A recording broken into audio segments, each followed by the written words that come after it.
When I was younger, I watched The Sound of Music a lot, and their life seemed perfect to me, and they just happened to be white. So I was like, oh my God, white people have got it going on.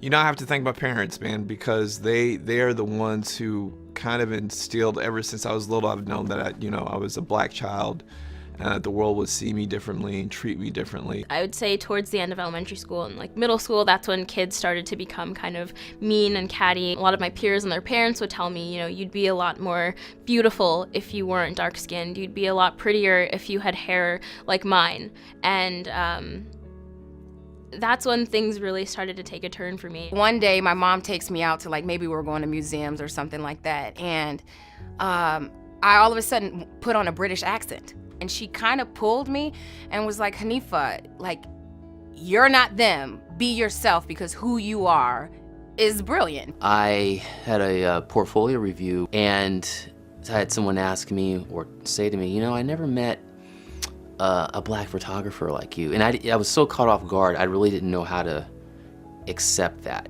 I don't know what a black photographer is. I just thought a photographer was a photographer.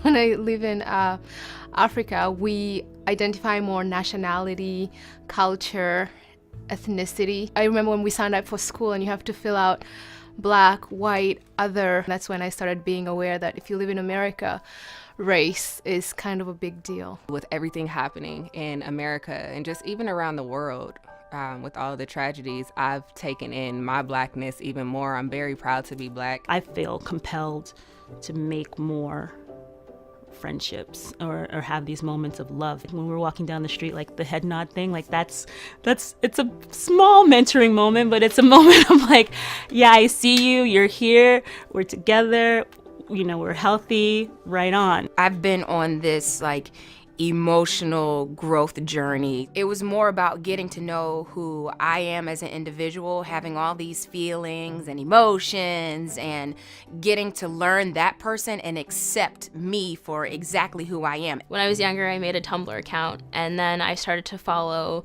blogs where people would empower young black women or highlight the stories of successful young African American people. And this is the first time that I really started to feel empowered and comfortable about the way that I was. We can only grow once we know who we are, where we came from. There's one race, the human race. And I am who I am because of my lineage, because of my family and my ancestors. But I'm also just a person here, just like you. The more upfront I can be about my experience, and the more you can just open up and accept and not judge it or not try to change it, I think that's when the brilliance happens. Everything that you go through is literally to build who you are, and so that you can give back and share your story with someone else eventually and help them to advance from where they are. And that's why I'm here. That's exactly what I'm doing and what I plan to continue to do throughout my life.